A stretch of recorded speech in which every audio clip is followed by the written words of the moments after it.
Well, hello everyone, and welcome back to another episode of the Cliff Ravenscraft Show, a podcast devoted to helping you take your message, your business, and your life to the next level. This, my friends, is episode number 500, and I am your host, Cliff Ravenscraft, the podcast answer man. And this week's episode is a little bit awkward. I've done this at least once before in the past, but not only is this episode number 500 of the Cliff Ravenscraft Show, also known as Podcast Answer Man, this is also episode number 393 of Family from the Heart. The reason for that is because my wife and I were already scheduled to record our weekly podcast of Family from the Heart together, but I wanted to do something special to celebrate the milestone of our 500th episode here for the Cliff Ravenscraft Show.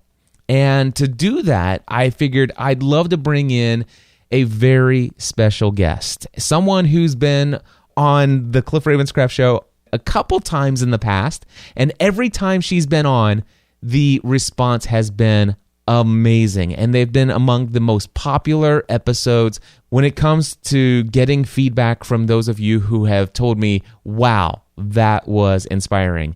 And if you haven't listened to episode 462, go over to podcastanswerman.com/462. Now, I do want to let you in on something else that we were doing with this particular special episode, and it's something that kind of goes against things that I've talked about, and that's whether or not you should be streaming live and doing video production while recording your pre-recorded podcast content. And I know what I've said, and I still believe it for the most part, and I may actually come back and address even that topic even further with some additional thoughts and insights that I have on live streaming while podcasting your pre-recorded content. But that's not the focus of what we're doing here today. But I do want to let you know that we did, in fact, live stream the recording of this particular episode on Facebook Live. And we also recorded it locally because I wanted to be able to share this very special episode as a video production that would replace a video that's currently on my About page called Our Origin Story, or the story of our podcasting journey. And that's exactly what this episode is. Stephanie and I share how we got started in the world of podcasting, and we share our journey of things that happened from turning our hobby into a full-time career doing the work we love. We obviously cover the fact that things are incredibly awesome for us today in our life, in our business, and in so many other areas. But we also are very authentic and sharing the truth about the difficulties we faced along the way. And of course, you also want to stay around for the very end of this because there is a very special announcement at the very end of this episode for those of you who might be interested in either taking your podcasting efforts to the next level when it comes to the monetization, bringing in an income from your podcasting efforts, and for those of you who haven't even started generating an income from your podcasting efforts, if you have any desire to create an online business or to take your existing online business to the next level, again, at the very end of this episode, there is a very special, timely announcement. So make sure that you stick around all the way to the end. And with that being said, I want to tell you, this is, I think, the longest episode of this podcast, and I do not apologize for that because I believe that everything that we shared is what needed to be shared in this episode. And in fact, one other little thing here is I want to tell you that outside of this right here, what you're about ready to hear is completely unedited from this point forward. So with that being said, here's my wife and I as we talk about our origin story of how we went from hobby to full-time career. I hope you enjoy.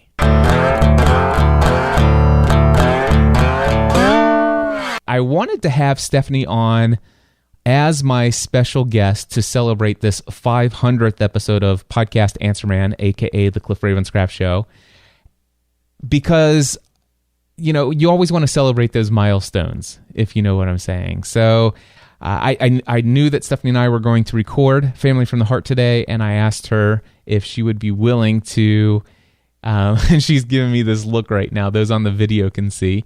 And by the way, we are recording this video so that we can share the origin story of our podcasting adventures, the story of our journey into the world of podcasting and how we've got to where we are today.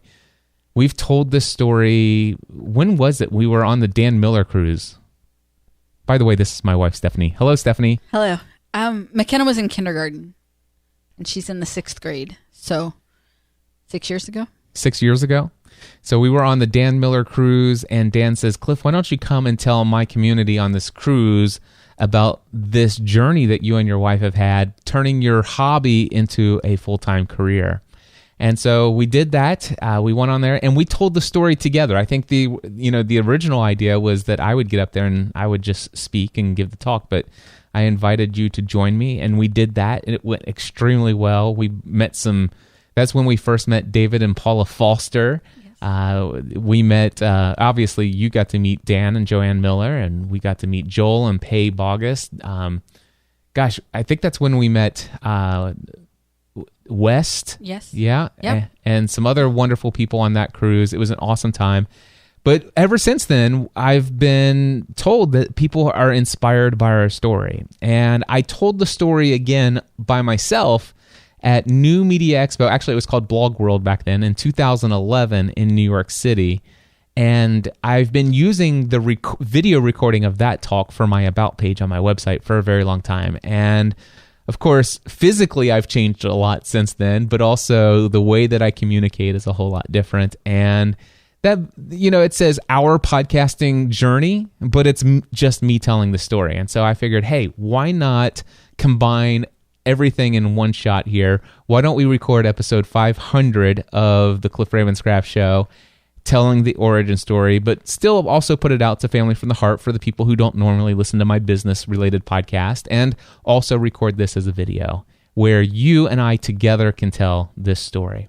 And so I have on the screen, Stephanie, a few things here, and this is what I put into my talk at Blog World. It's like how a hobby related to our favorite TV show turned into a worldwide ministry, a massive online community, and also spun into a profitable consulting and coaching business. How tools like having a blog, an audio podcast, Twitter, Facebook, LinkedIn, YouTube, and other social media networking outlets can help you build a brand without any boundaries.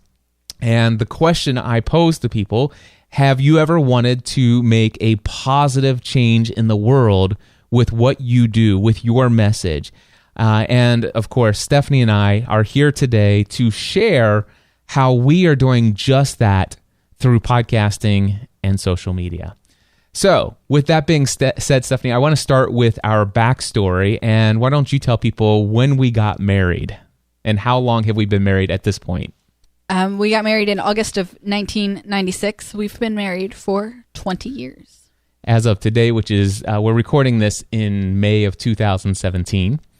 So 20 years we have been married, which is, it seems unfathomable, but at the same time, it's hard to remember life without you, and certainly don't ever want to give that too much thought anyway. So okay. When I wrote this originally, I still have on my notes because I haven't had a chance to update the thing here. I know, I see it. 14 and a half years. If you would have just shown me that slide, I could have figured out the math a lot quicker to the cruise. Oh, yeah, absolutely. So anyway, we've been married for a very long time, and in the fall of 1996 when we got married, I had this crazy thing that is called feeling the call to full-time ministry. And Stephanie did not feel that call. I didn't.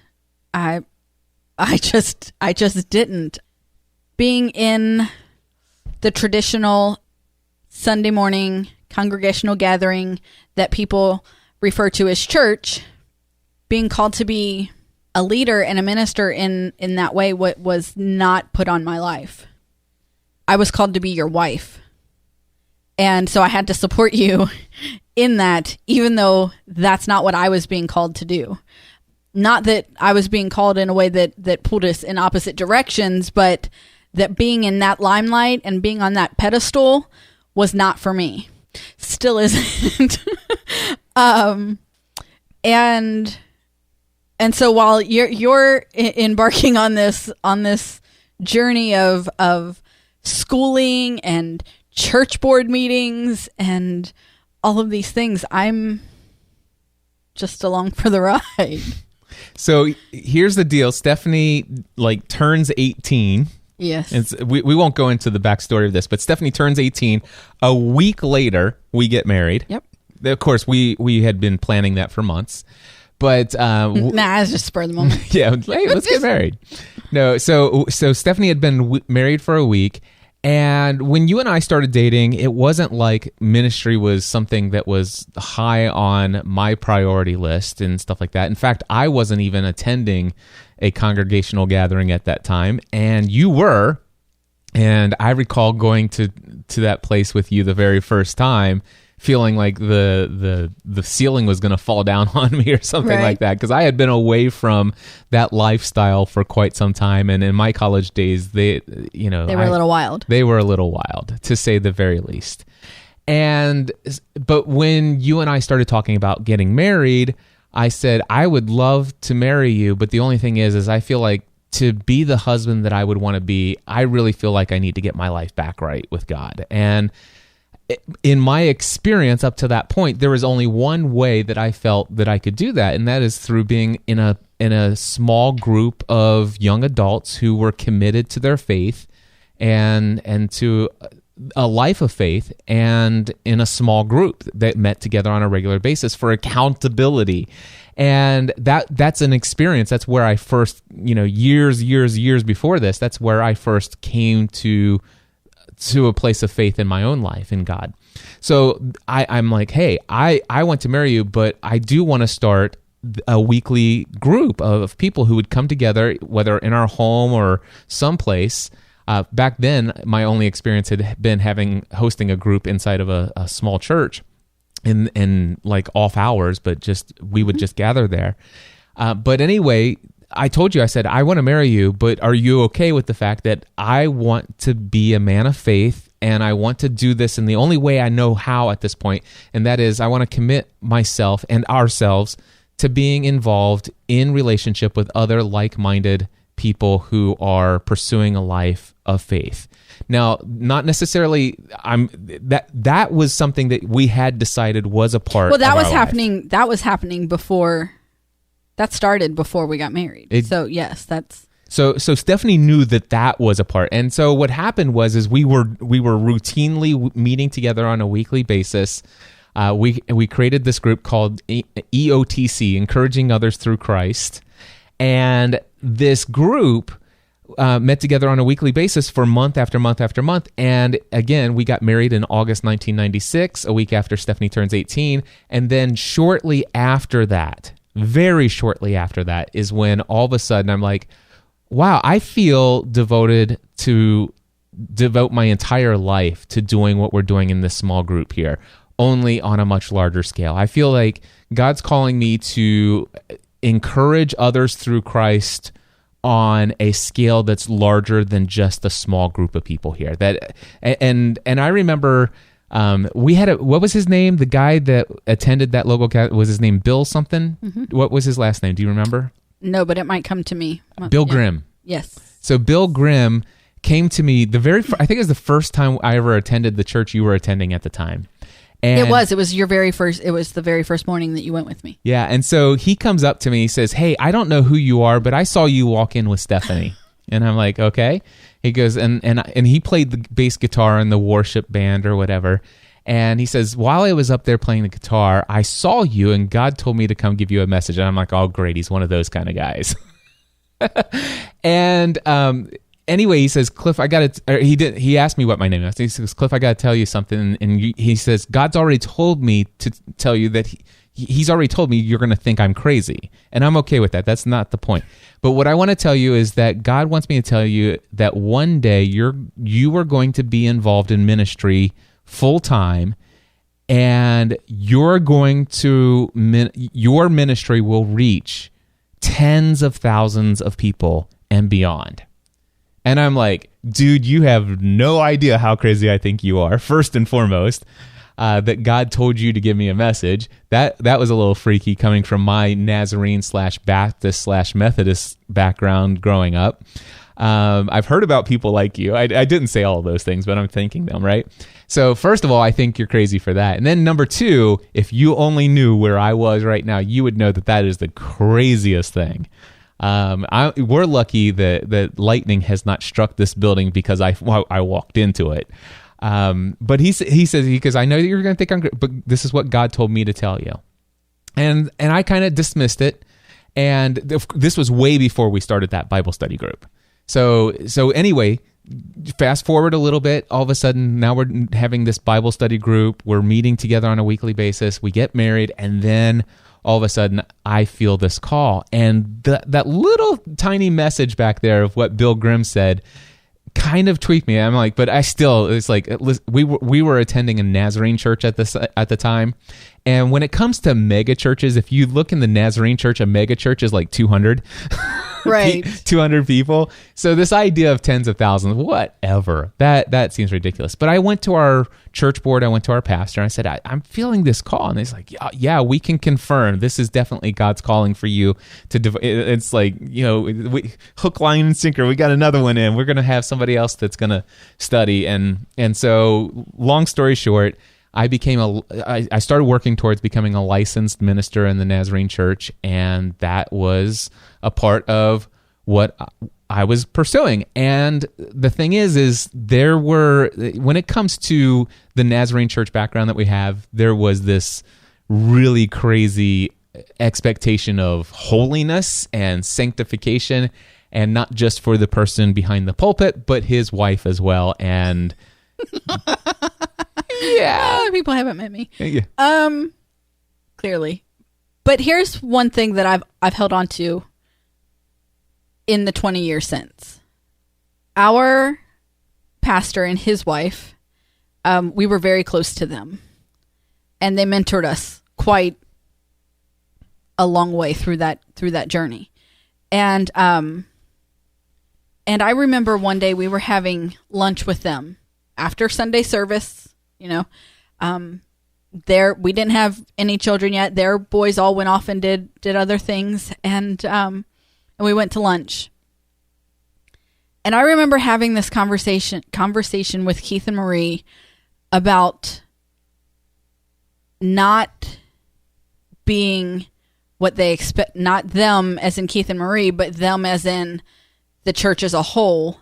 I wasn't what they expected me to be. I wasn't what they wanted me to be. And I specifically said the words, I don't fit the mold. And Keith looked at me, and I've held these words to me my entire adult life. Keith looked at me and said, break the mold. And I've been crushing that thing every day since. Yeah, you have. So, and you've co-opted me into the journey of breaking the mold. It feels good, though, doesn't it? It does. Oh, my goodness. The freedom. The mold needed to be broken, let me tell you. The freedom from breaking the mold is just indescribable. Yeah. Indescribable. Well, we pursued ministry for years beyond that. Actually, for 10 years, I was involved in an official ministry capacity within a local congregational gathering. So from 1996 all the way, I think it was through 2006, and might have even been 2007. But anyway, we'll get into that later. So Stephanie's 18, turns 18. Week later, we get married. Couple weeks later, I'm like, hey, I want to be a full-time minister. Dude, now I'm a preacher's wife? I don't think so. Exactly. And then if that's not crazy enough, here I am. I think at the time, was I still working at Staples? Is that where I was working? Or was I working at the sign shop? I can't remember. No, I think when we first got married, you were at Staples. Okay. I think you started working for your parents in December of that year. It was. We were married December in August, and in December, you started working. So in between August and December, you worked for Staples. Yeah, so I was still working at the call center for Staples. If you placed a catalog order, I took your order, and eventually I worked myself up to customer service and all that other stuff for them. But in December of 1996, so it's August 96, we get married.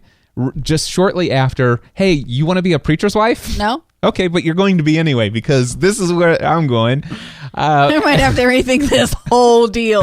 And then in December, my parents are like, hey, Cliff, we've got all of these computers that are coming to the office, and we purchased this multi-$1,000 software system. It's called Agency Management Software. And there is something that needs to be done to hook all of this stuff up. And unfortunately, we have no clue of what to do. But you're a computer whiz, and this is back in like the very early Windows 95 days. So this is before there was plug-and-play networking and hooking things up. You had to know about TCIPs and IR interrupts and all kinds of other stuff, which I knew a little bit about because I was a geek.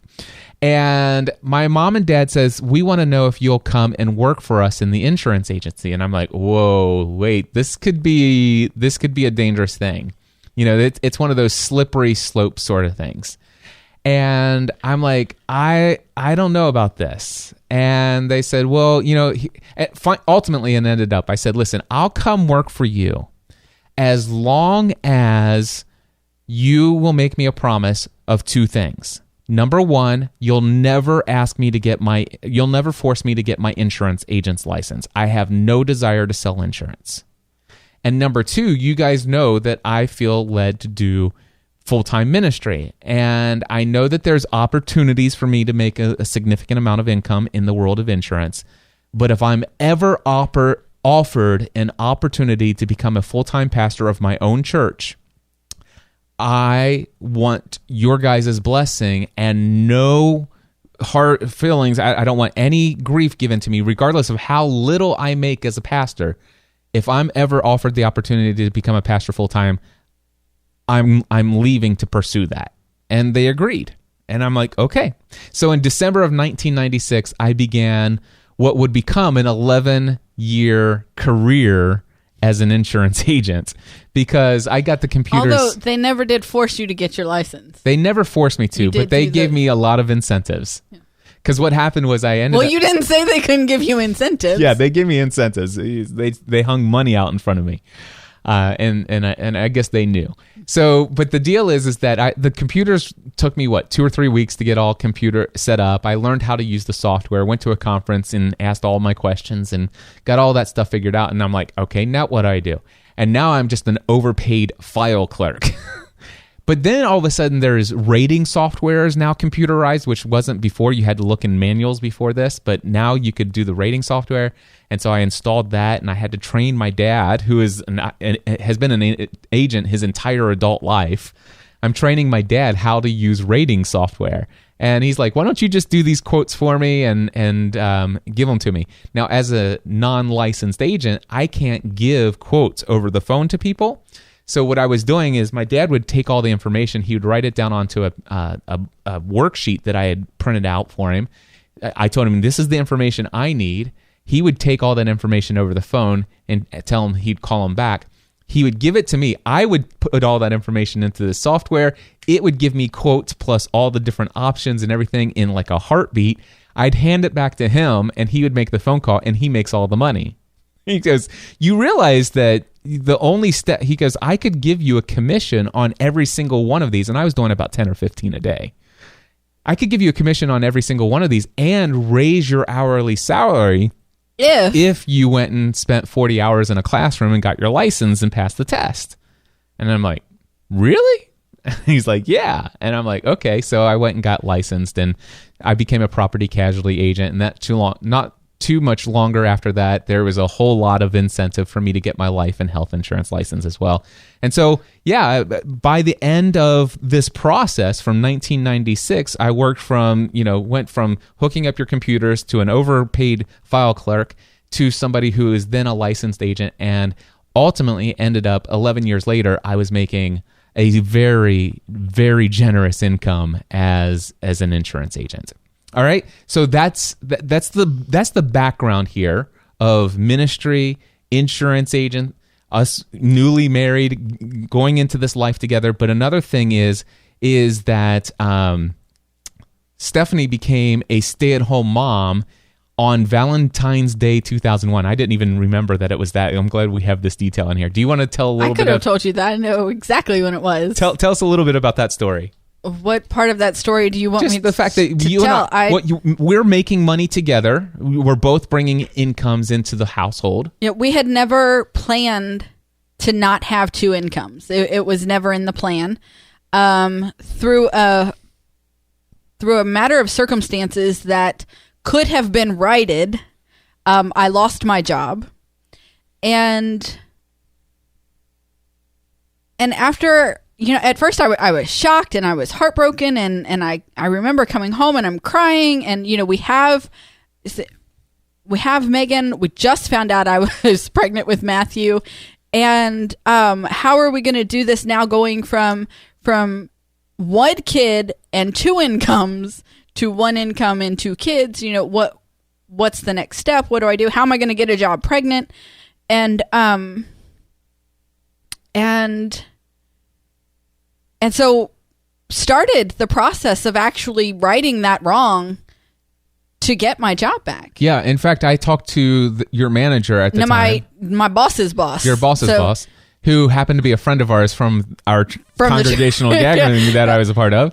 And we explained the fact that there was some misunderstandings and some things misrepresented. And he says, have Stephanie come in Monday. We'll take care of this. And over the weekend, I just had, I really trust my discernment, my intuition. I go with my gut all the time. And I just had this feeling that if those things could have escalated that quickly to me losing my job, that wasn't an environment that I wanted to go back into.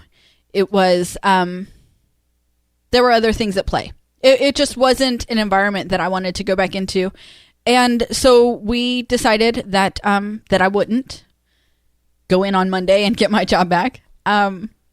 And started talking about what it would take to live on one income. Which wasn't easy, because the next slide in my presentation that I have here is that Stephanie and I had a lot of debt. A lot of it. A lot of debt. We had a student loan. We had a car loan that we were upside down in as far as value. We had two car loans, okay? And credit card debt as well. And of course, I brought consumer debt into our marriage. I didn't. I was a kid. Stephanie was 18 years old. She had never experienced debt. I introduced this woman to the world of debt. Yeah. And in the early days, I was stupid with money. I mean, gosh, I think of the amount of times that I went to our local bank to take out personal loans to buy like $2,500 computers, which, I mean, in hindsight, I look at it and I'm like, wait a second, that's a pretty darn awesome investment when you consider where we are today. But back then, it made no sense at all. Right. Right? Right. But we did what seemed to be very stupid things with money. And if you added up all of our debt total, we were about $80,000 in unsecured debt when Stephanie decided we're going to go, when we decided together. Way to throw that one on me. Okay. When we decided together that we were going to go to a one income family. Yeah. Thankfully, which by the way, probably was about the time that I said, about that insurance license. About that. So yeah, we had lots of debt. Now, at the time, by this time, I'm fully involved into the like really deep end of performance-based Christianity and all of this other stuff. Like my day and night is consumed with ministry related stuff. I was one of those guys that was, all I listened to was Christian music. And when I wasn't listening to Christian music, I was listening to Christian radio broadcasting from preachers all over the world, Chuck Swindoll, Ravi Zacharias, and hey, I like him. Yeah, I like a lot of these guys. But the thing is that's all I listened to was Christian radio. And I heard about this guy named Larry Burkett, and he had this thing called Money Matters. And it was after listening to him talk about money matters every day on the radio, talking about this idea of having, what was it called? It started with a B. I think it was a budget. I don't know what that is. Yeah. We had never even contemplated Well, no a one budget. ever taught me about a budget. No one ever taught me how to handle money. Yeah. And so I had no clue. Yeah, and I didn't either. Nobody had taught me about a budget, I knew you were supposed to pay your bills, Yeah.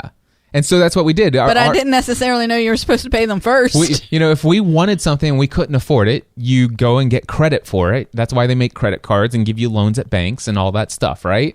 And as long as you can always pay your minimum payment that you've agreed to pay on all of those things, you can with pay your for that paycheck- one item for the rest of your life. Exactly. And as long It's a win-win. So the whole thing is up to that point, we would have our paychecks, plural, prior to Stephanie leaving her day job. We would have our paychecks, and we would cover these men. Now the thing is that got a lot more difficult when there was only one paycheck coming in.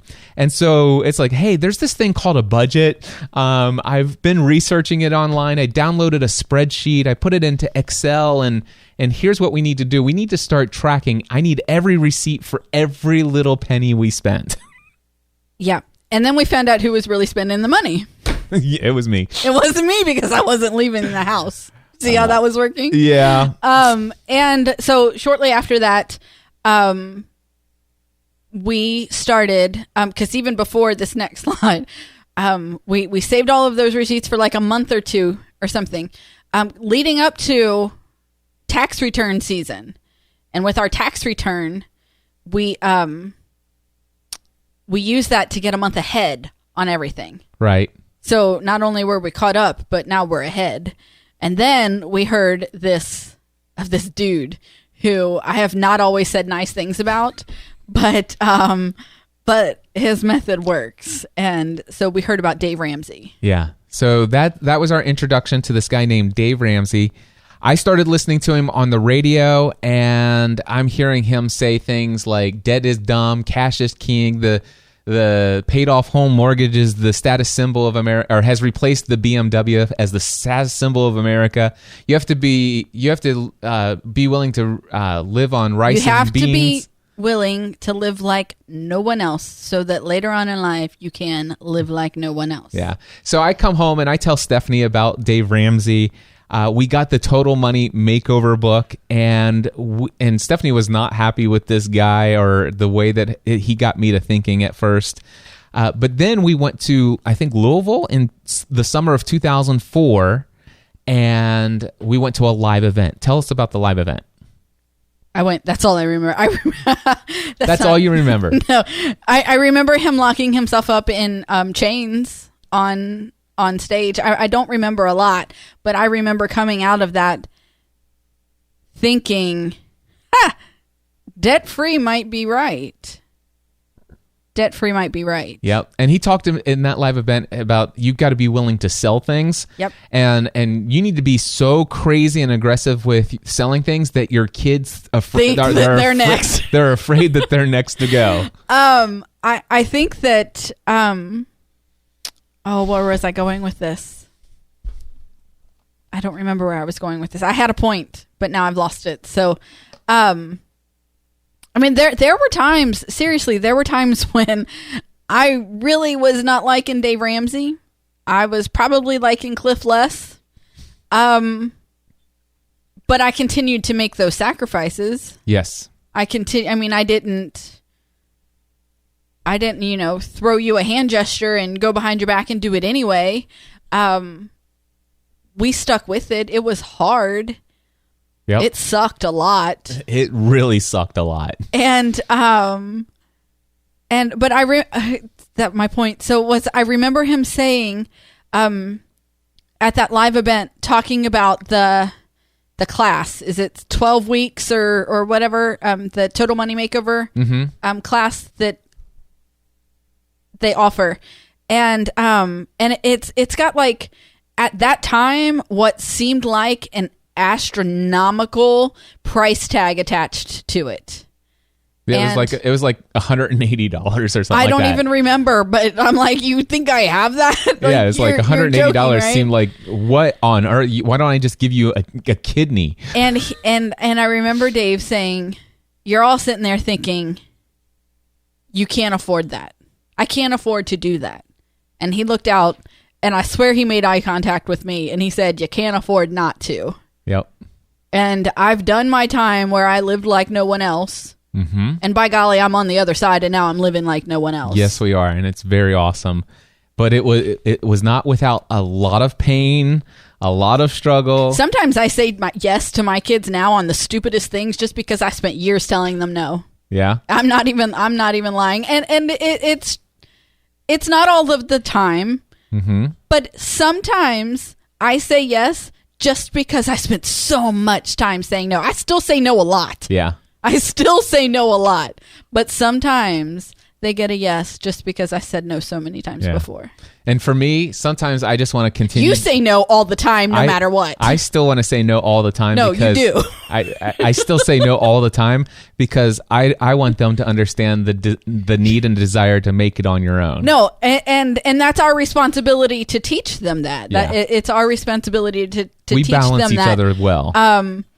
But even when it's a question that makes sense, you still answer no first. And then you'll come back and you'll be like, I thought about it. And I just, that no really didn't make sense. So it's a yes. But your go-to answer is always no. And that's something that has served me extremely you well. Always say no. In all areas of life. Oh, I'm really good at saying no too. All right.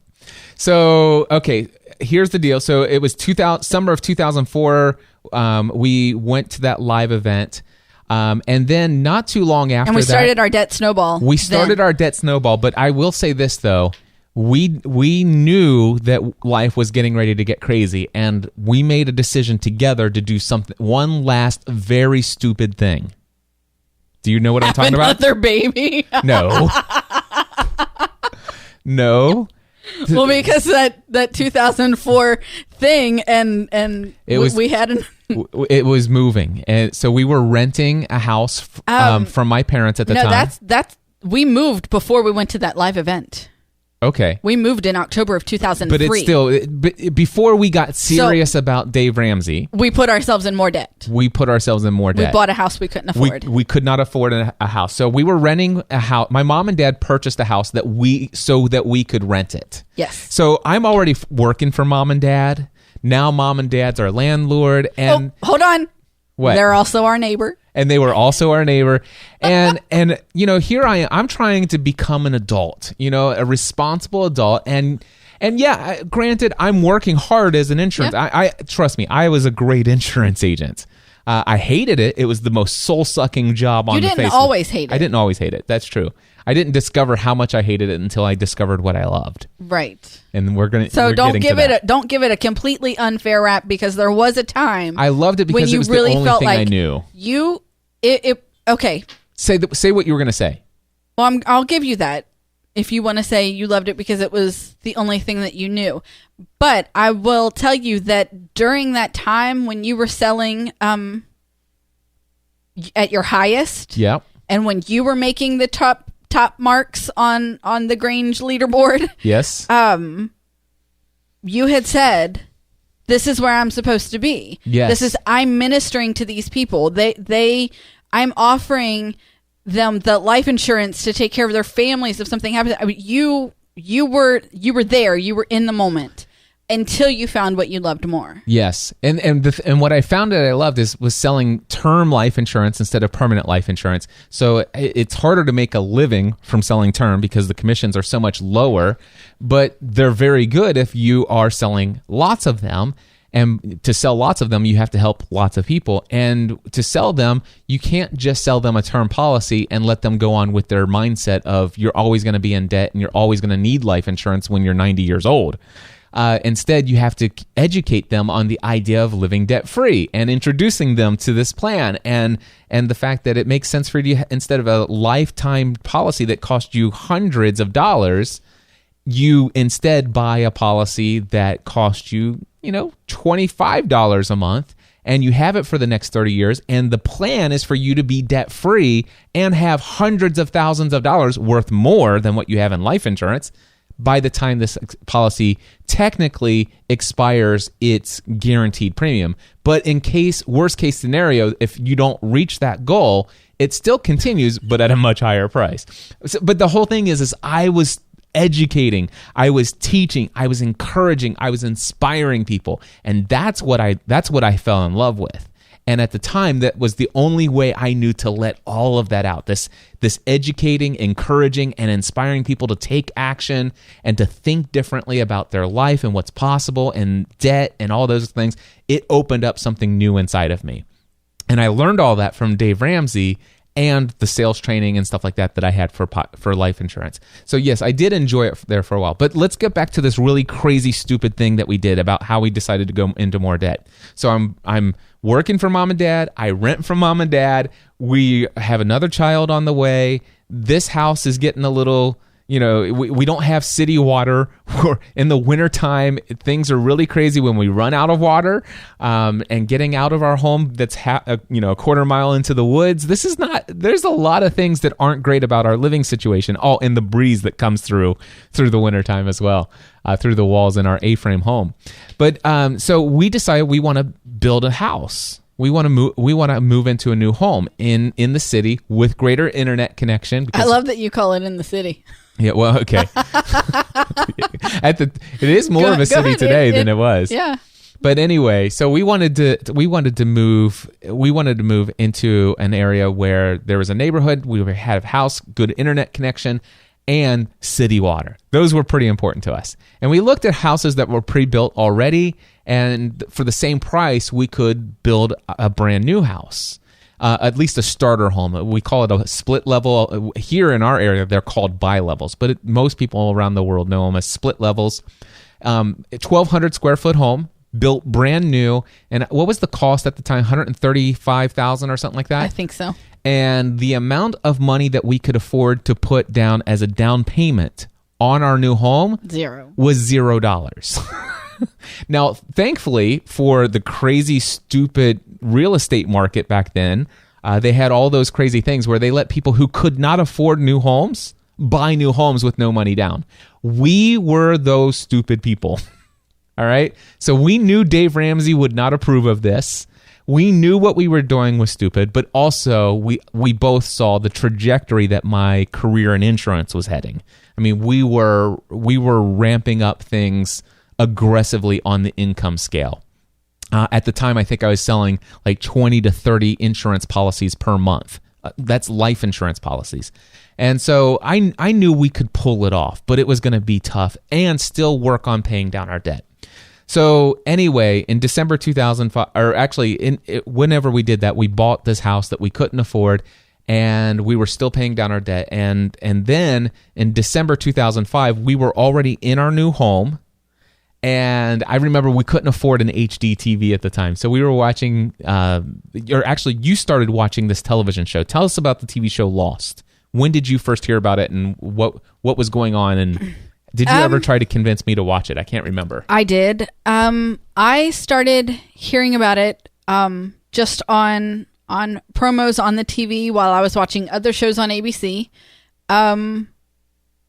They would show this commercial, and every time they showed the commercial, it doesn't matter what clips they showed, every time they ended with Charlie saying, "Guys, where are we?" And I just wanted to know where they were. So I started watching Lost, and I asked Cliff to watch it with me, but he always had something else going on. He wasn't really into it, whatever. Every excuse that he could make up, he did.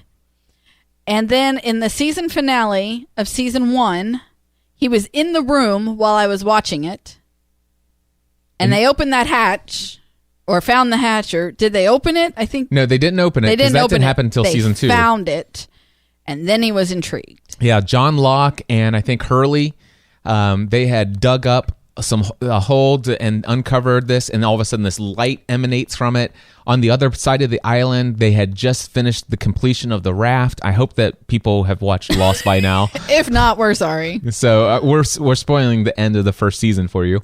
But anyway, they got on the raft, and then and by the way, if you haven't watched the first season of Lost, please do me a favor and just fast forward. Like, hit the plus 30-second button like 5 times and then catch back up with this, because you don't want to hear this. But anyway, so they... Okay, so those people have fast forwarded. Basically, what happens is they're on this raft. They're escaping a crew of them are escaping the island, and everything seems fine. And then all of a sudden, there's a boat. They think they're rescued. And you got Mr. Happy or Mr. whatever. I don't know. Anyway, Mr. something. I can't remember what we used to call him. But Mr. Friendly. Mr. Friendly comes up and he has this accent. He goes, "We're going to have to take the boy." And so they take Walt, and then they leave the other guys stranded. And now that we end season 1, basically. And I'm like, okay, what the heck? There's a mystery. What's in this hatch underground? What the heck's up with this underground bunker? Who are these people that just stole this kid? What is going on here? And in one episode, sitting on the couch, I'm hooked. I'm like, okay, I've got to understand this.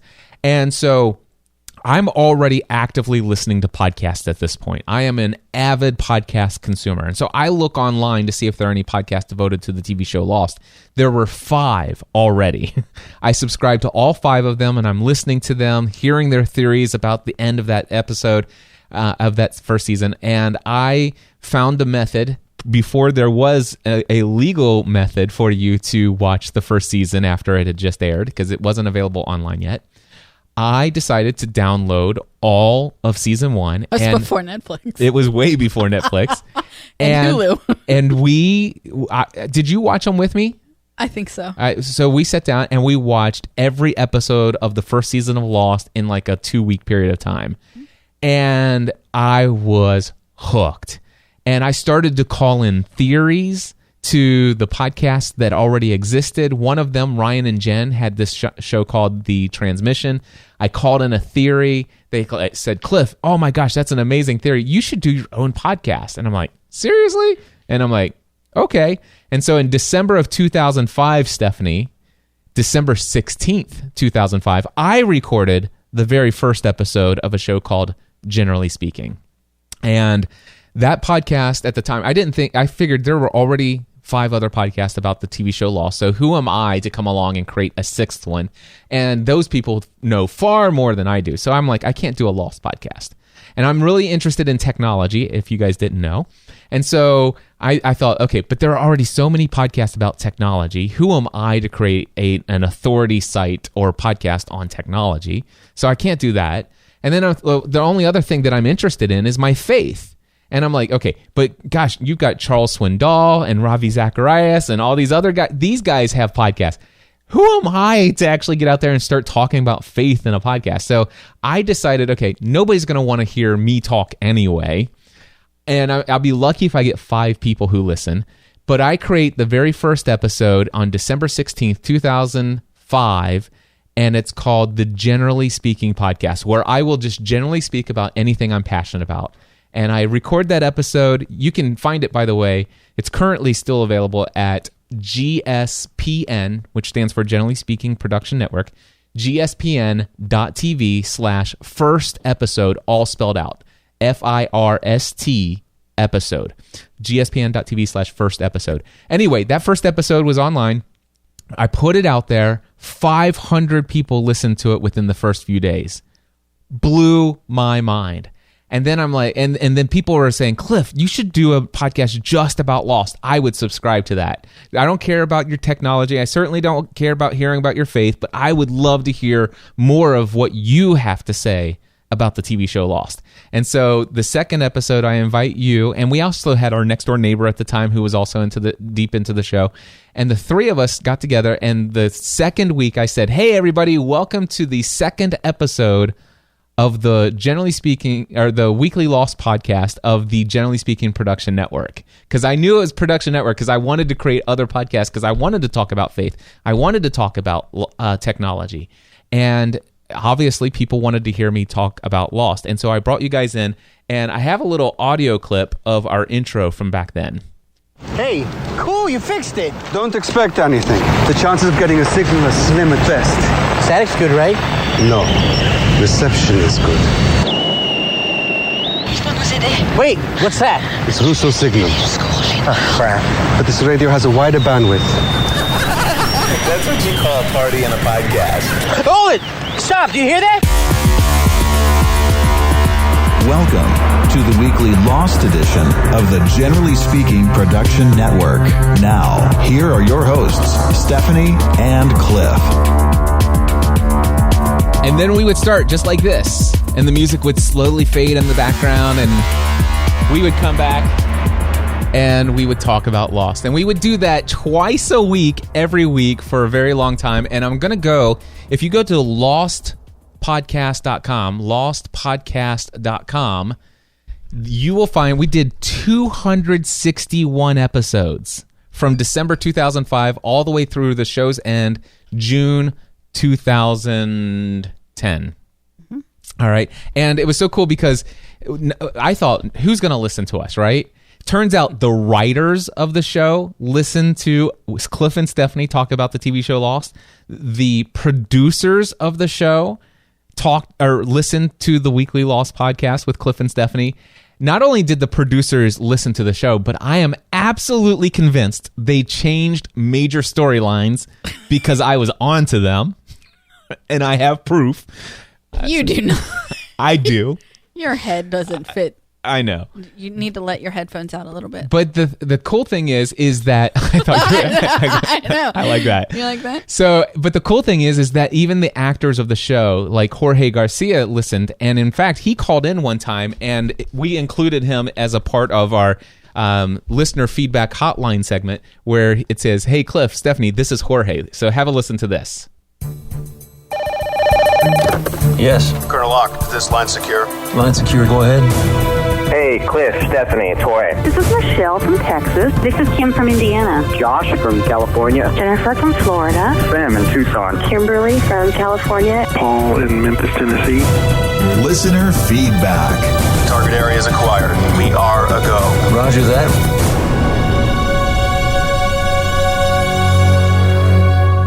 All right, so obviously we got our start with a television show devoted to Lost. The podcast developed it. With a podcast devoted to the television show Lost. And we were not looking to make money from this thing because I was making plenty of money at this point in insurance, and my income was scaling up pretty quickly. And so things are going extremely well financially. In spite of the fact that we just took on this massive debt of our home. But things are going really well financially for us. And the podcast was like extremely well received. Now, this doesn't happen for everyone, and there's a lot of reasons why this happened. But a couple things. Number one, when we started podcasting about the TV show Lost, it was right about the time that Apple brought podcasts, the directory of podcasts, into iTunes, which also happened to be about the same exact time that they started making the TV show episodes available the next day for purchase for $1.99 or $2.99 the very next day after they aired.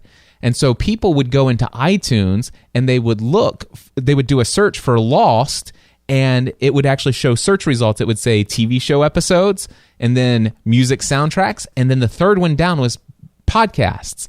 And it just so happened, because of how things worked out, the official Lost podcast was first, and the weekly Lost podcast with Cliff and Stephanie was number 2. And as a result of all of those things, plus the fact that the existing 5 people who had podcasts created a network where they shared a syndication of our feeds. What's so funny? Our children are watching our live stream while on their way home from school. Gotcha. Okay, cool. Right. So, hello, children. Anyway, so the thing is that, what was I saying? I have no idea what I was saying now. They were going in, they were searching Lost. Oh, they were searching for Lost. And so we were right next to the official Lost podcast. And all the other Lost podcasters, before I started podcasting, they already created a Lost podcast network where it was a shared feed where everybody had their own podcast feeds, but they invited other people who had Lost podcast to also syndicate there as well. So if you looked at the total of people who subscribed to our podcast in our own feed plus their feed, we had, I think it was like something like 27,000 subscribers by our third episode. What the heck? This was the most insane thing. And people all of a sudden would listen to us. Our podcast, the show talked about different themes in life. Do you remember some of the themes of the show? There was like all good cowboys have daddy issues. That's true. There were so many, and that was a really long time ago. Well, there was an episode called the 23rd Psalm. There was an episode about baptism. So they touched on so many different things. Tabula rasa, starting over with a clean slate. Yeah. So many opportunities for Stephanie and I to share our heart, our experiences in life, and bring them to this podcast where all of a sudden people would normally not say, hey, I wonder, first of all, people before finding the podcast had no idea who we were. What you looking at? Nothing. Okay. Am I keeping you? You said I have an hour. We still got 9 minutes left. Okay, yeah. They're not here yet, but they're on their way, so they're Okay. So anyway, the people wouldn't, at that point, they had no idea who Cliff and Stephanie were. So they weren't looking for a podcast to find out what Cliff and Stephanie thought about life. No, they were looking for Lost podcasts. But through sharing about Lost and these different themes that they were touching on, people were finding out more about us in a very vague way. Exactly. And then we started to get requests to have another show where we just talked about life and our faith and us as people. Exactly. So people would write in and say, "Wow, I'm so glad you talked about XYZ in your podcast. Would you do me a favor and elaborate more on that marriage seminar that the two of you went to that you talked about? Would you elaborate more on living debt-free? What the heck? I've never heard anybody else talk about this idea or this concept of living debt-free. Can you talk more about that?" And the reality is we knew we could get by with talking about those themes if the episode of the show touched on it. But if it didn't relate to what was going on in the TV show, we knew that it would not go over with our listeners if we just went on talking about our own random stuff and things like that. So in March of 2006, we launched a second podcast, and I called it My Crazy Life. And the idea was that this is the show, kind of like Generally Speaking, where we could talk about anything and everything we want, right? Mm-hmm. That show eventually became Pursuing a Balanced Life, and that show eventually had nearly 600 episodes before I finally ended it. But anyway, we launched this second podcast, and I remember there were episodes in the very beginning that were direct responses to people who listened to the Lost podcast, heard us talk about a theme, and said, hey, can you tell us more about that? So, for example, some of the earliest episodes of that second podcast, one of the titles was Sex and the Vagina. Which I can't even remember what that was. I'm pretty sure that was about using correct wording in speaking to our children about their body parts. Yes, that's right. So we didn't call it a bum. We didn't call it nope. And when our 3-year-old climbs in the car and says, "Papa's got a penis," you know you're doing something right. Exactly. So we did an episode called Sex and the Vagina. We did an episode called Kim's Email. So we had a friend and a listener that listened to us and said, hey, can you tell me more about how you came to faith and how you came to believe in Jesus? Because I just don't understand that. And I'm like, okay, this is something that I'd be happy to talk about. Certainly not going to go to the Lost podcast. Mm-hmm. I could share it with her in a email. Oh, but y'all don't want that. But the thing is I said, do you mind if I read your email and respond because I think other people out there would like to hear how I came to faith as well. And she says, I don't mind. And I told her, I say, I'll leave your name out of it. She goes, no, use my name, please. And so I think it was episode 3 of My Crazy Life. I can't remember if that's for sure, but it was certainly one of the first 4 or 5 episodes. And it was titled Kim's Email. And that's where I just shared my story of how I came to faith. And she wrote me later that day and says, Cliff, I listened to the episode. I had to leave work because I was crying uncontrollably. I want to let you know that I've come to faith in Christ. I need to know what happens next. Now what? And I'm like, this is a guy whose heart has been set on full-time ministry, right? And also we did an episode on living debt-free. So many different things that we talked about. One threats the marital one. We've talked about so many things over the years. So all of a sudden I realize we're doing ministry to tens of thousands of people all over the world. And in April 2006, I ended up launching, I think it was my third podcast. At the time, it was called About the Church. Eventually, you keep looking down. What's going on? They're texting me. Oh. Our children are watching. Children, please stop texting. It looks like Stephanie's she's not caring right now, and this video is going out on our website. Please stop it. I don't think it looks like that because I've already said. Okay, so just know that if Stephanie looks like she's checking the time all the time, she's reading text messages from our kids. And I've had to go to the bathroom for like 45 minutes. Do you want to pause? No, go ahead. I can pause the recording and we can come back. They're listening. And awesome. They're listening and responding. And I know that you said that this was a non-interactive recording, but they're my children. Okay, cool. So and the only one who's not typing is the one who's driving. So right. I'm getting two kids who are back to back responding. And by the way, for those watching this replay later, especially if you're watching the video on the website or whatever, and for those of you who are listening to the podcast, we are broadcasting this live on Facebook. So that's how the kids know that what we're saying here. Which I'm now starting to question of whether or not I should have gone live with this thing. McKenna's last one says that's because she doesn't care. I know. Thanks, McKenna. All right. So April 2006, I launched a podcast called About the Church. It eventually became Encouraging Others Through Christ. In November 2006, I made the decision to step away from all official positions within the local congregational gatherings. We had switched congregational gatherings several times since that initial calling in 96 or 97, whenever that was. So we weren't with that same. We weren't with the Nazarene Church anymore. And had switched two more times before leading up to this stepping away from the traditional model church that we had been a part of. Yep. Our lives. In fact, there's a story that goes into that. We were a part of a actual mega church, a small mega church, 5,000 to 6,000 people who attended on the weekends, and it was a Church of Christ. And we were a part of a kind of, you could call it a young adult ministry there. And I was the pastor of small groups. And as the thing is I'm very headstrong into podcasting. I was one of the first 100 to 150 podcasters in the world. So I was early on into the podcasting thing. And at this point, by November 2006, I'm working my minimum of 40 hours a week at the insurance office. And I'm working, would you tell me, now Stephanie will tell me when I'm exaggerating. I'm not exaggerating when I'm saying that I worked somewhere between 20 to 40 hours a week in podcasting on the side, right? No. Okay. You're not exaggerating that. So I had a full-time career as an insurance agent, and I'm literally full-time hobby. And now at that point, where when 2005, when this started and your insurance is really taken off and all this, you're like, we're doing good financially.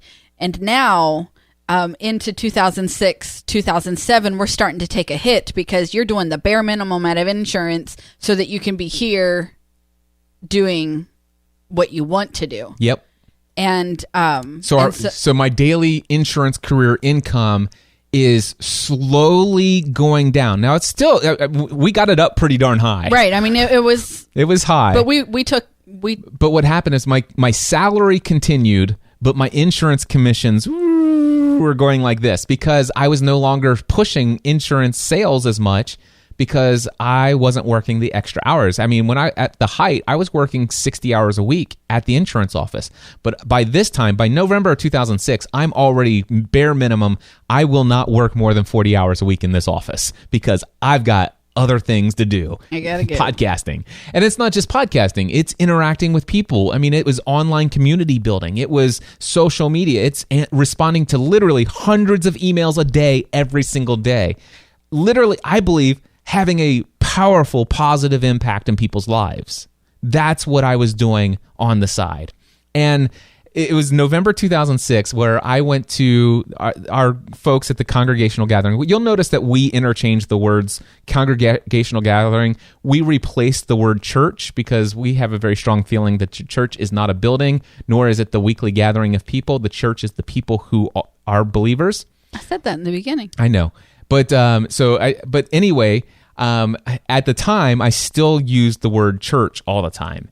And so in November, I remember going to them. They said, hey, we want to launch a podcast of the weekly sermons for our ministry here. And I offered to do it for them for free out of the kindness of my heart. I said, guys, I have tons of experience doing this. And they said, no, Cliff, I'm sorry. When we do this, we want to do it with excellence. Those were the words that they shared with me. And also, by the way, we want to have a talk with you. We're a little concerned about how consumed you are with your hobby. They said the words. They said, we know that your income. You've stressed that you're working the bare minimum. We know that you're working less hours there, but also we have more and more meetings as we want to bring you up into the leadership of the congregation here. We want to recommend you as a deacon. Which is the only way for you to ultimately become an elder so that you can have a voting role within this congregation. These are the exact words that were being shared. We need you to attend more meetings. And also we need you to attend all 3 weekend worship services here. And we also need you once a month to make yourself available to deliver communion to all the shut-ins. And also we need you to be available during the wintertime to help shovel all the sidewalks. And also these additional meetings and all this stuff. And I said, guys, I can't do that. And they said, why not? And they said, because I have all this podcasting stuff that I do on the side. And they said, yeah, we want to talk to you about it. We think you should seriously pray about how much time you're spending there because we think that this is unhealthy. And with all that you've got going on. And of course, at that point, I'm like totally headstrong. It's like these are people who are my spiritual leaders. These are the people who are there to shepherd and guide me and to help me grow spiritually. And so I took what they said to heart. And I ultimately ended up saying, you know what, I'm going to quit podcasting because it is severely impacting my career as an insurance agent. It is impacting my income, and it's impacting my ability to serve in this calling of potentially becoming a pastor one day. And that doesn't even account for how it was impacting our family. Right. I mean, at that point, the church came before our family anyway. Whatever they needed, whatever they wanted, and I remember you coming home and telling me that you had offered to do the sermons podcast and to do that, and that you were told no because they wanted it done with excellence. And my aunt, I remember I've been crushing the mold since I was 18, and I remember thinking, these people don't know you at all. No. They never listened to a single podcast episode I ever produced. Outside of podcast, they don't know you at all. And but you came home and you said it's got to be one or the other, and meaning insurance or podcasting, it's got to be one or the other. I've got to give up one, and since insurance is where the money's coming from, I'll give up podcasting. That's exactly it. And I stopped podcasting. I quit cold turkey. For like a week, guys. It was a week. It was the darkest week that the Ravenscrafts have ever seen. It was horrid. For real. If there was ever a week where you think this is just not what I signed up for, I mean, I can't even describe the moping, the depression, I mean, it was just dark. It was very dark. And I don't even know if I ever told you, Stephanie, how dark it was in my mind. Oh, I mean, honey, while they didn't know you, I think I did. Yeah. You don't have to use words for me to see that darkness. I mean, you don't have to describe that with words. I knew that it was dark. Right. Yeah. So for me, and I'll explain to folks how dark it was. For me, it was, I would get up in the morning. I'd need to be at work at 8:30. I would get out of bed around 8:20 because... Oh, it was like a 7-minute walk. Yeah. To work. Yeah. So it was a 2-minute drive. I would get up at 8:20. I'd spend 5-10 minutes preparing to get ready for work. And I would show up, and I'd usually be about 5 or 7 minutes late getting to work. And then I would sit there all day long and had the most dreary, boring existence you can imagine. The only thing I could think of all day long was how many hours before I can... How many hours before I can... Okay, I have to stop for just a second because we have to show what's going on here. We now have an in-studio audience. We have an in-studio audience. Okay, so we're back. Okay, what was I saying? The thing is, though, is I could not think of anything other than how many hours before I can go to sleep. To dull the pain I feel inside. It wasn't like how many hours before I can go home and see my kids, how many hours. No, I just want to know how many hours before I can go home and just go to bed and numb the pain. And I would wake up, I would go home, I would literally just go straight to bed. And I'd get up the next morning, and again, I did not want to get out of bed. I was like, can't I just sleep here all day, every day? And I had never been that depressed before in my life. And after 1 week of it, I said, forget this. Did you say forget this, or did I call enough? I don't remember. I don't either. But it's like I'm podcasting again. That's like the next week I'm like, guys, I'm back. Here I am. And this is why. And that's when I started to dream, is it possible for me to make a full-time career out of this? Because I know that this is impacting my insurance job. But we've got to figure out something. Is it possible? Oh, and by the way, in the November, I went back to the leaders of the congregational gathering, and when I decided to step away from all positions, I said, guys, you are absolutely right. Thank you so much for approaching me. You had told me that you were concerned about how much I was involved in all of these different areas of my life, and that it seemed unhealthy, and that I might, and I didn't say this before, but I might actually be losing sight of what my real calling is, how God had called me to full-time ministry, and the path that God had me on, and that I really needed to question where all the things that I was invested in with my time, whether or not something needed to be cut out. And they were obviously assuming that would be podcasting. And I said, you guys are right. And after a week of very intense prayer, I can tell you guys are absolutely right. God's clearly informed me that something needs to be cut out. And by the way, for that reason, I'm out. I said, I officially withdraw from every position within this congregation. Not only that, I'm no longer going to be pastor of small groups. I will no longer lead small groups here. And my wife and I are no longer attending. We are no longer going to attend this congregation any longer. And in November 2006, in the About the Church podcast, I did a 5-part series titled "Why I Hate the Church," and it wasn't the church like the ecclesia, the people, but the politics of the local church, which are weekly congregational gatherings. So anyway, all of that stuff. I think it was December 2006, so 1 year after I started podcasting as a hobby and had all these other different podcasts that we started. And right after I decided, okay, I am going to be podcasting, and I'm questioning how can I turn this into some kind of form of income to replace what's being lost in my insurance job. I decided in December of 2006 to launch Podcast Answer Man, which I think was like my 4th or 5th podcast at the time. And I said, hey guys, I don't have all the answers, but I will tell you, I'm somebody that's so passionate about podcasting, not just the technology stuff, but I'm good at the technology stuff. I can teach you all kinds of stuff about the technical ins and outs of podcasting. But what I'm so passionate about is what opportunities exist for everyday, ordinary people to put their message into the world and have a powerful and positive impact in the lives of others. That's what I'm passionate about. And if you have questions, if I don't have the answers already, I will find them. This is the Podcast Answer Man Show.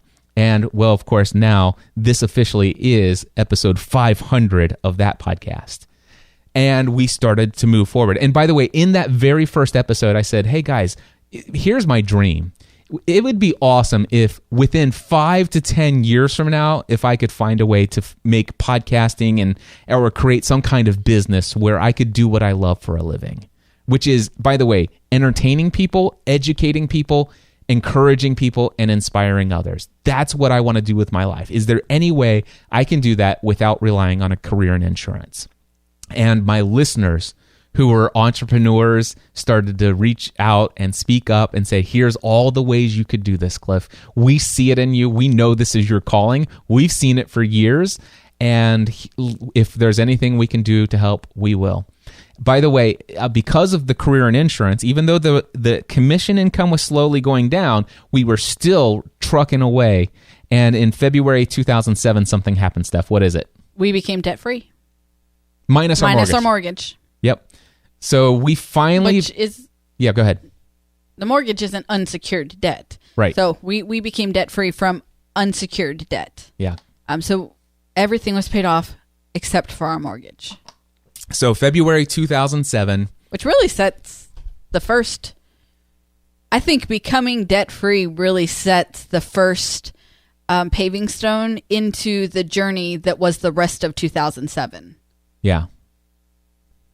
I will tell you, for us, the fact that we were debt-free made it, like what you said, possible for us to make some decisions. Right. And had we not experienced that in February, we would not been able to decide in October, which isn't a long time, that we were completely changing course. Yeah. So February was the first stone in your yellow brick road. Yes, it was. So what happened was, became debt free, and now all of a sudden, when we have money, we're actually putting money into savings. How crazy is that? Although we had continued to hold a $1,000 emergency fund since we started Dave Ramsey.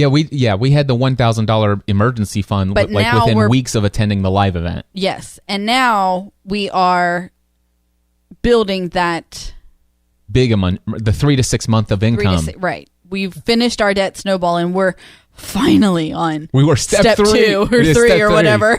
Yeah. Yeah, because step 1 was emergency fund of $1,000. Step 2 was debt snowball. Step 3 was 3 to 6 months of income in the emergency fund. And because of starting our own business, we kind of hover at step 3 throughout the years. Yeah. But things are good. But anyway, so because we're debt free, all of a sudden there's a lot less pressure financially. And all of a sudden there are opportunities. The fact that my insurance commissions are going down, it's not as impactful as what we thought it was going to be. And I'm starting now because all of a sudden I'm intentionally looking for ways to generate income. I get listeners who are saying, Cliff, I will get on a phone call with you and tell you, I'll give you 15 ways that you can generate income. Knowing everything I know from listening to all the podcasts that you produce, because I feel like I really know you and I believe that you have potential that you're not seeing in yourself. And so I would have those calls. They would tell me about different webinars I could do, different training seminars, one-on-one coaching, equipment sales, all of these different things. I would come home and then relate everything these people are telling me to you. And I believe, believed them more than I did. You had more faith in me than I had in myself. And we don't need to go too much further into this, except for to say from this point, eventually things started to where I was making a pretty significant amount of income when you consider, I'm less than 2 years into this, and we're already in just a couple months into intentionally trying to generate income. Because before 2007, there was no desire to make income. This was just a pure hobby and also just doing it for the heart of ministry, right? But starting in 2007, very beginning of 2007, it's like, I wonder if we can generate some money from this. And within the first couple months, we're already generating somewhere between $1,000 to sometimes $3,000 or $4,000 per month. And that seemed to be about as much as I could pull off with the amount of time that I had to devote to it until we got to September of 2007, when you said, I had a particularly bad day at the office. And do you remember what you said? Not verbatim. Okay. Well, it's okay, because you know what? We recorded a podcast episode right after you told me everything you told me. Okay. And in September 2007, I came home that day, and the way that I remember it right now is you said, listen, you need to go in tomorrow and put in your notice. You need to quit your job in insurance, because by this time, that week off of podcasting and doing insurance, that's the period of time it became clear to me that my career had become a soul-sucking job, and it was keeping me from something that I felt in my heart was my next season of life, where God was calling me. And it was this ministry, but it wasn't just ministry as a pastor of a local congregation. It was a ministry through having an online business. And that became very clear to me, how I could have a profitable online business that served people, not just my paid clients, but also because I had paid clients and other streams of income, I could offer services even for free and content for free that would entertain, educate, encourage, and inspire people. And because of all of this working together, I could ultimately have a full-time business that supports our family and the dreams of our family, and also have a ministry that is effectively reaching tens of thousands and ultimately, eventually, hundreds of thousands of people all over the world. That was the vision. And I came home that day and you said, listen, I need my husband back. The kids need their dad back. You need to go in tomorrow and quit your job. Now, after we had that conversation, I made the decision, I think you're right, and I said, why don't we record a podcast episode of My Crazy Life, which was Pursuing a Balanced Life or whatever. Anyway, I said, why don't we record a podcast episode right now where we tell the world and announce to them what we just decided and the conversation we just had. And that is actually at podcastanswerman.com/462. It's one of the most popular episodes of this podcast. I played it just, a couple months ago, and people are blown away by what we share in there. And of course, it sounds like I have a ton of confidence in the decision.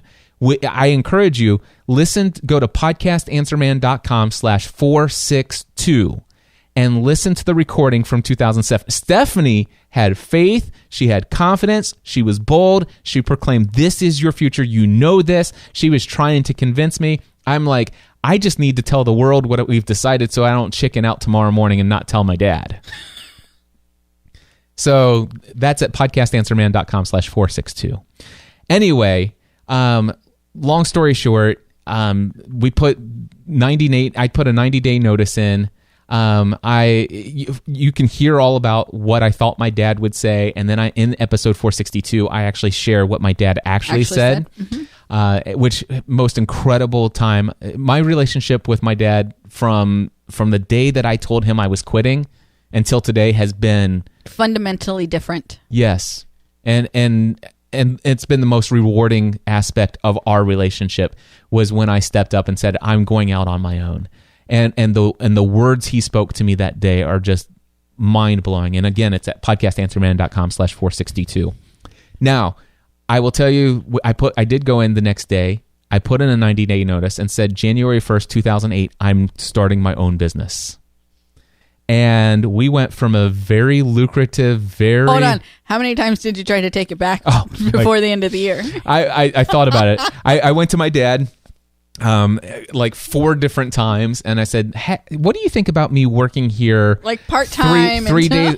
I would work here Monday, Wednesday, and Friday, and I would be working on building my business Saturday and Sunday, Tuesday and Thursday. And your dad said no. Yeah, well, everybody else said, Cliff, you should just tell your dad. I'm sure he's going to support you in that decision. I went in. No. He said, absolutely not. He says, you cannot serve 2 masters. He says, you either need to completely give up on podcasting and give this your full attention, or you need to quit this and give that your full attention. Mm-hmm. He says there is no in between.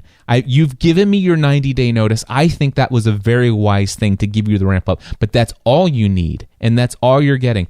He goes, here's the thing. I think you would be ridiculous to not pursue the other one. Mm-hmm. And he said, and ultimately he said that I think you'll make more money in the end doing that than you would ever make in insurance, and you know how much money you can make here, and that has turned out to be quite true. Yep. But it wasn't immediately. No. So what I want people to know is that by this point, by January 2008, I had been doing podcasting as a hobby and for a year, and then starting to pursue a little bit of income for another year. So I'd already had 2 years of experience. And now January of the year 2008, I'm now doing this full time. It's my sole income. And do you know? And there was no income. Do you remember how much income there was that year, personal income for the entire year of 2008? $11,000. $11,000 net income. And that did not come until the very end of 2008.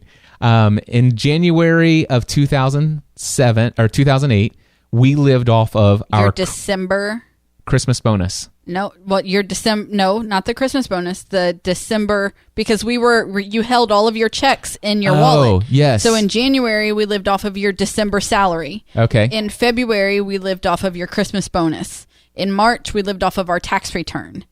In April we lived off the rest of our tax return, and then in June I think we started actually.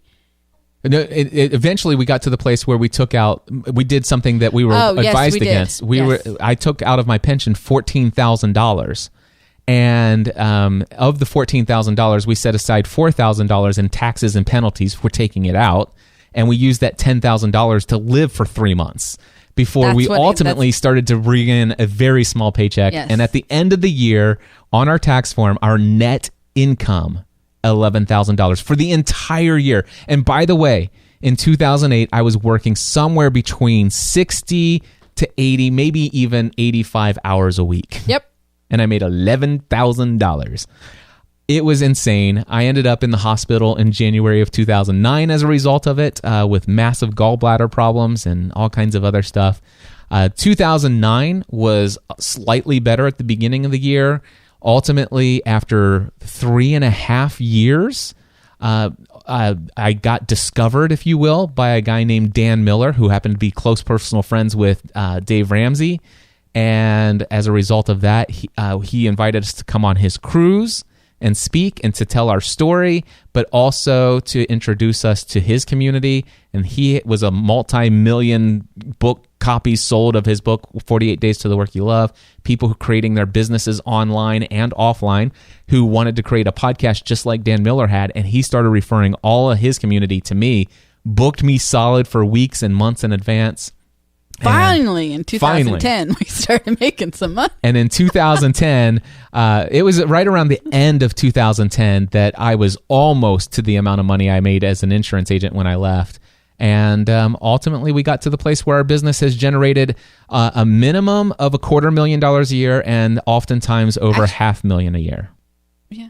What? I think that the recovery of income would have been 2011. You're right. Not 2010. That's all. Just for accuracy reasons. But here's what I will tell you is there was a very long period of time where Stephanie and I lived like no one else. And what we mean is the Dave Ramsey sense of we lived like no one else. We didn't have cable.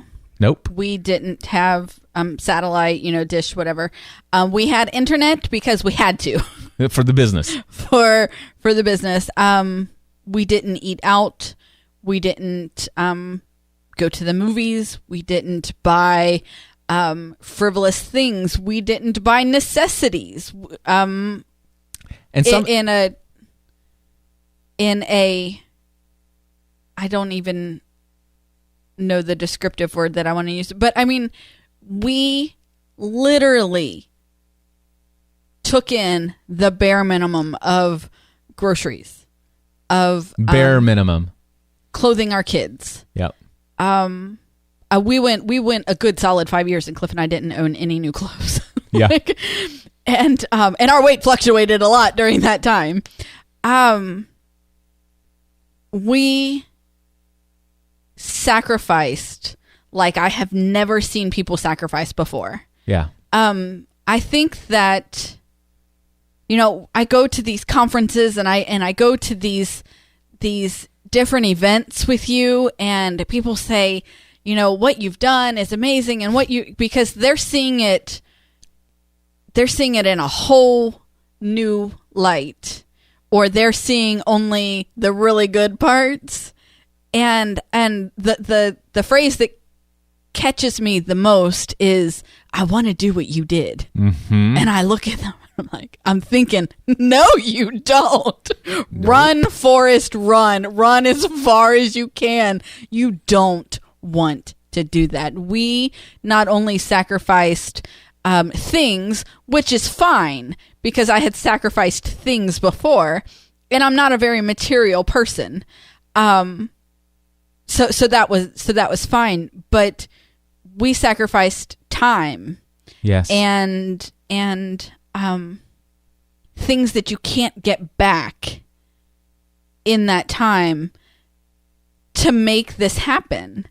And so I don't think people understand the true meaning of the word entrepreneur. At least the early stages. In the beginning. In the very beginning. From the dream to living the dream is a very long and narrow road. Yeah. Absolutely. And I'm so glad you said all of that. Absolutely. Hands down. The number of people who've said, Cliff, I would love to hire you to consult with you. I have this great idea. I kind of want to go down the same path as you. And some of my goals are, you know, I'd like to be able to, they have, by the way, at this point when they're coming to me, 0 online following. They have no social media presence at all. They have no content that they've ever created. They don't even have a blog. They have no podcast yet. But they want to go from no online following, no content online. They haven't done anything to consistently serve an online community anywhere yet, but they have a desire to do so. But they want to be able to spin up the blog, spin up a podcast, create an online community to get into the top ranked podcast in iTunes, to have a couple thousand several thousand people on their subscribed list, several thousand people on their mailing list, and they want it to generate enough income for them to leave their career and go into this full time within 6 to 18 months. And I'm like, it didn't even take us 16. I mean, it's a long, hard process, and you gotta really, really want it. Yeah. Before you even take the first step. And here's the thing. There are people out there who have online programs, they have courses, they have all this stuff that promise you can do all of those things. And they'll show you their income statements, and they'll show you all this other stuff, and they show you all kinds of fancy things, and they show you how lavish and extravagant their life is. But the story, and by the way, these people have done very impressive things. But I happen to know those people very personally and extremely well. And I happen to know their story of what they did before they launched. Right. And who they were, and the life experiences they had before they launched, and the amount of income that they had as a buffer to set them on a path that made it a lot easier. That was one of the most encouraging things that I got off of that first cruise with Dan and Joanne. They talked about their successes but they also talked about their failures. Yes. We've been at the top and we've been back at the bottom and had to build ourselves back to the top. And I think that now I'm not as involved in an online community anymore as you are. And so I'm not following these entrepreneurs who are out there sharing their story and saying, if you do, A, B, and C, you can live like me. But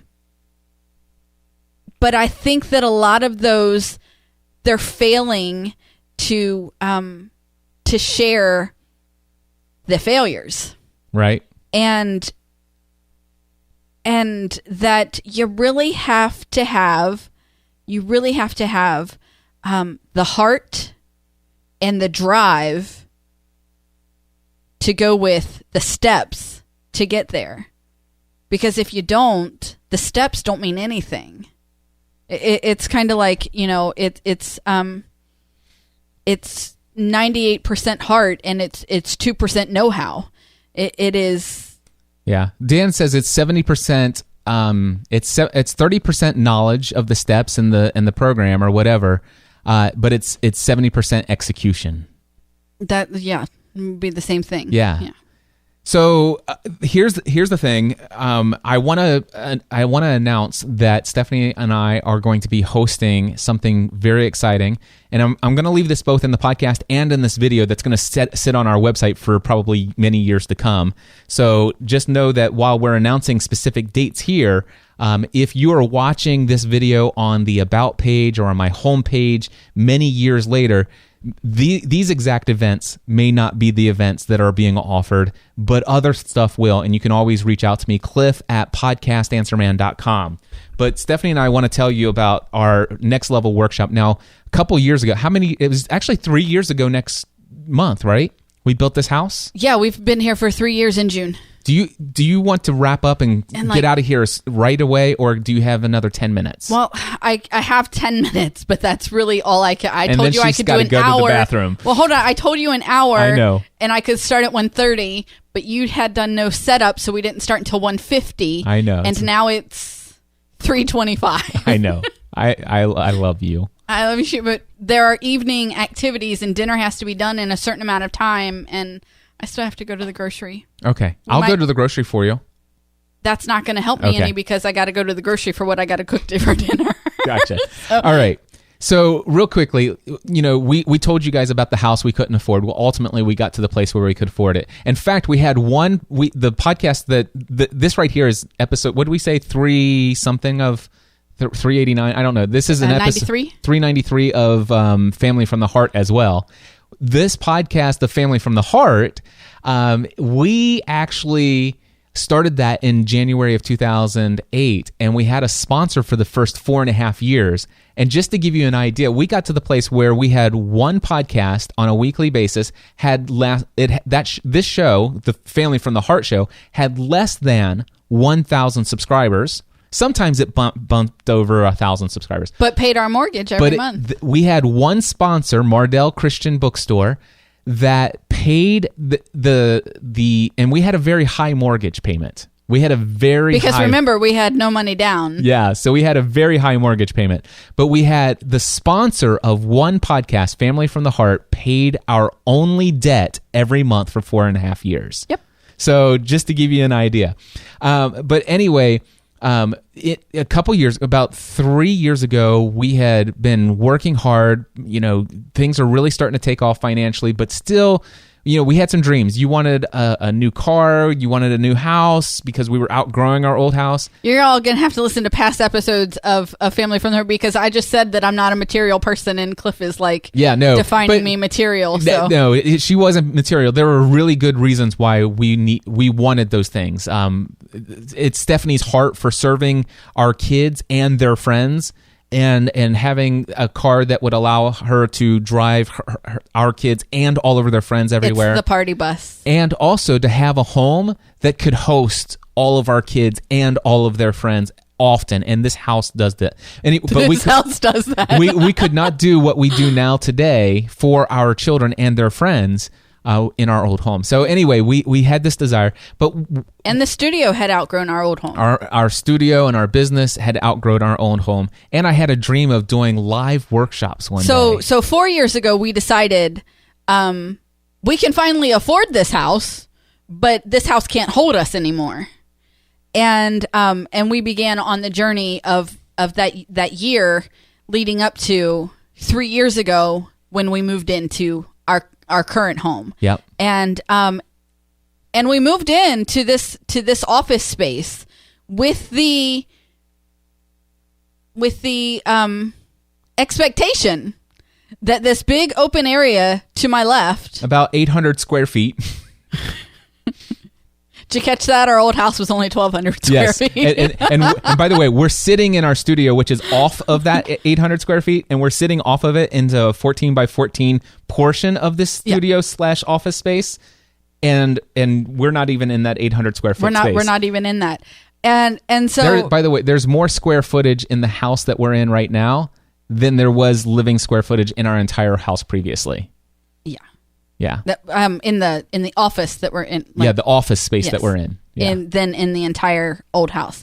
But we moved in with the expectation that this open area to my left would be used for workshops and classes and in-person masterminds and all kinds of different things that were going to happen here in the studio because we had the space. We're going to sit down and teach people how to create online businesses. People who are already pursuing online businesses, we're going to create one-day business mastermind events so that we can bring them together with other people who are on this journey and share ideas and all this stuff. And we were going to do that, and we built and then it became a really nice box storage space. Yep. For 3 years. And then ultimately I cleaned it all out, and then I created a video studio over there which took up everything. And I'm like, well, how can I host events here now? Right. And I started thinking, well, maybe I can host events at a big event center down the road. Which again defeats the purpose of building the whole big space. But now it is clean. It is ready, and June... we're gonna host 3 events this year. The first one's coming up on June 16th and 17th, and here's the official... I know that in episode 499, I hinted that this was coming, and I said that it was going to be a next-level podcasting. I have gone back to my original idea. This is actually going to be titled, Creating an Online Business Around Your Podcast. All right? Creating an online business around your podcast, or an introduction to online business. And the idea is this is a 1.5-day workshop on June 16th and 17th. And June 16th is literally all day here in our studio space. And of course, we'll feed you dinner and everything that night. We're going to go out to a nice restaurant. There's going to be plenty of networking with ourselves, but also other people who are on this journey of creating an online business.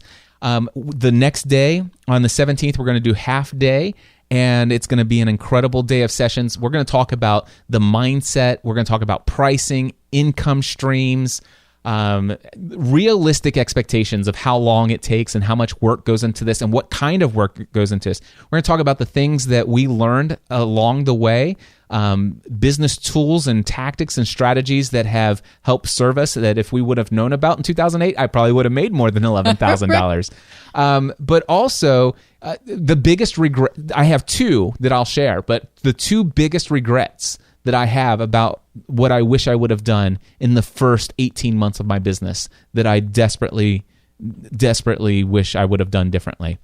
We're going to talk about that. We're going to answer questions. It's going to be an amazing thing. The idea, this, by the way, is for people who are already in a day job right now, who would love to create an online business where they could start to transition out of work that it ultimately has become dreadful to them. Okay? Now, it would be nice if you already have some sort of online following, if you already have a blog. It's not it's called creating a business, an online business around your podcast.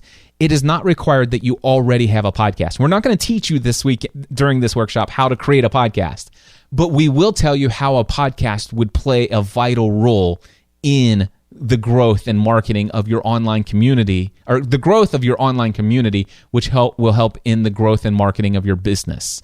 So anyway, it's not required that you have a podcast already, but it is required that you have an understanding of what it is you want to be known for and what it is that you have to offer the world and what your talents are. It's required also that you already have a passion for what it is you want to do. It's required that you have some talent. It doesn't mean that you have to know everything about it, what it is.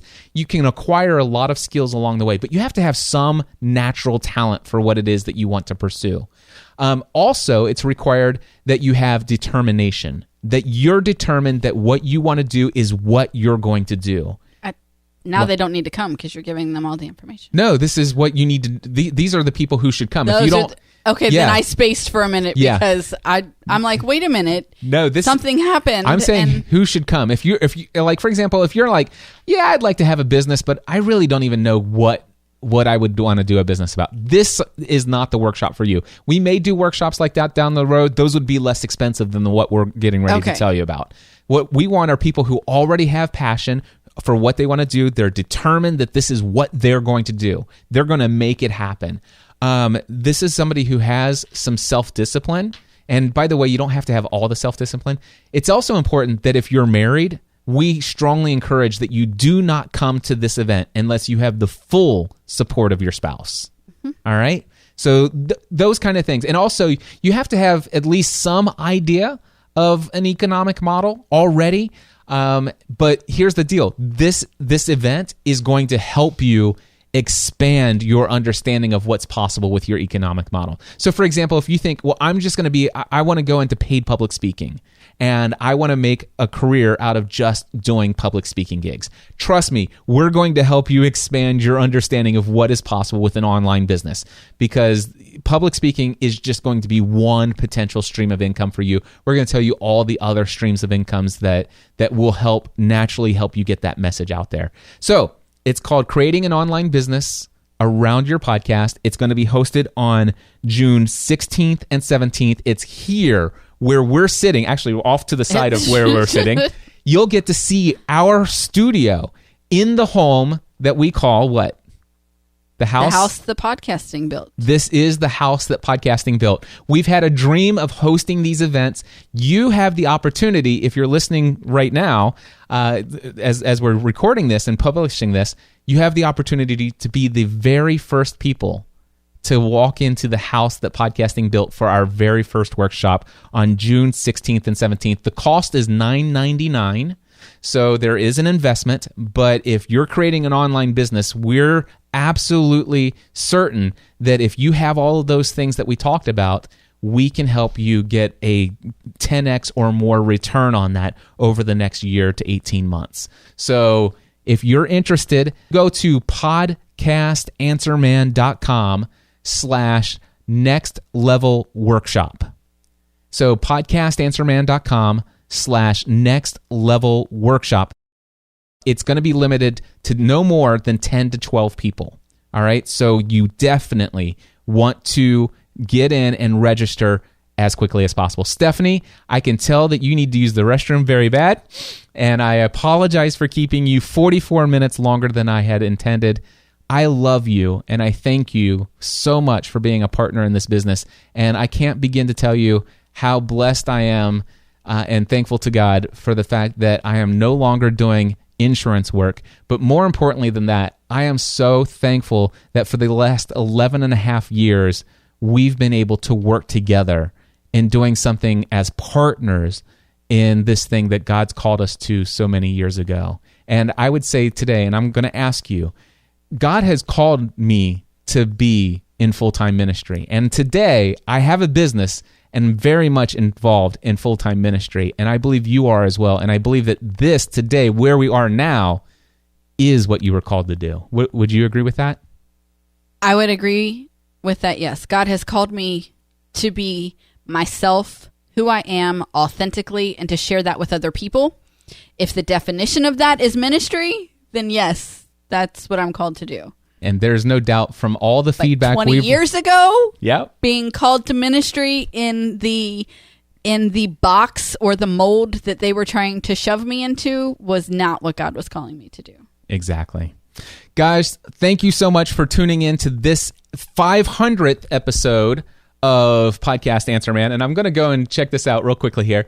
Stephanie was correct. This is the 393rd episode of Family from the Heart, and also for this very, very important video that we've created for podcastanswerman.com. Thank you so much for tuning in. Stephanie, thank you for everything. And until next time, we encourage everyone to live your life with purpose.